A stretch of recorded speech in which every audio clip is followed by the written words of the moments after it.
Hello അപ്പൊ നമ്മള് പത്തനംതിട്ടയിലോട്ട് പോവാണ്. പത്തനംതിട്ടയിൽ വന്നപ്പോഴാണ് ഭയങ്കര തിരക്കും കാര്യങ്ങളൊക്കെ കണ്ടത്. കഴിച്ചപ്പോ ഇതുപോലെ തിരക്ക് ഇന്നേ വരെ ഇവിടെ കണ്ടിട്ടില്ല. നമ്മള് വന്നത് എങ്ങോട്ടാണ് ചോദിച്ചാൽ കോൺകോർഡിയ എന്ന് പറയുന്നത് സമ്മർ ഫെസ്റ്റിലോട്ടാണ് നമ്മൾ വന്നത്. ഇവിടെ കയറിയപ്പം കുറെ മീന് കാര്യങ്ങളൊക്കെ കണ്ട്. കഴിച്ചപ്പോ ഈ പാമ്പിനെ കണ്ടോ? ഈ പാമ്പിനെ ഞാൻ തൊട്ടായിരുന്നു. എന്റെ കൂടെ വന്ന നായി ആ വീഡിയോ എടുത്തില്ല. നമ്മൾ ആനയ്ക്ക് ഒരു തലോടലും കൊടുത്തിട്ട് നമ്മൾ അവിടെ ഇറങ്ങി. പിന്നെ നമ്മൾ പോയതല്ല സ്റ്റാളിലോട്ടാണ്. പിന്നെ അവന് ഊത് വേണോന്ന് പറഞ്ഞു ഊത് മേടിക്കാനാണ് പോയത്. ഊത് മേടിക്കാൻ പോയപ്പോ ആ കട ഭയങ്കര തിരക്ക്.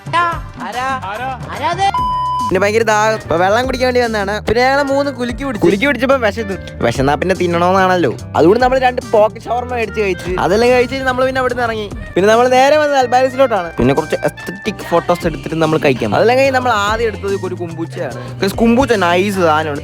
ഏതൊക്കെയാ മേടിച്ചതെന്ന് ചോദിച്ചാൽ ഹണി ചില്ലി, ബാർബിക്യൂ, ബീഫിന്റെ ആണ് മേടിച്ചത്. പിന്നെ നമ്മൾ അവിടെ നിന്ന് ഇറങ്ങി നേരെ പോയത് കുറച്ച് സാധനം മേടിക്കാനാണ്. ഈ ഒരു ബ്രാൻഡിന്റെ സ്പ്രെഡ് നിങ്ങൾ കണ്ടിട്ടുണ്ടോ ഗൈസ്? ചിലപ്പോൾ സാധനം എല്ലാം മേടിച്ച് 2 ഷവർമയും മേടിക്കാൻ വന്ന് 2 ഷവർമയും മേടിച്ചു. അതെല്ലാം എടുത്തോളം നമ്മൾ ഇറങ്ങി. ബാക്കി പിന്നെ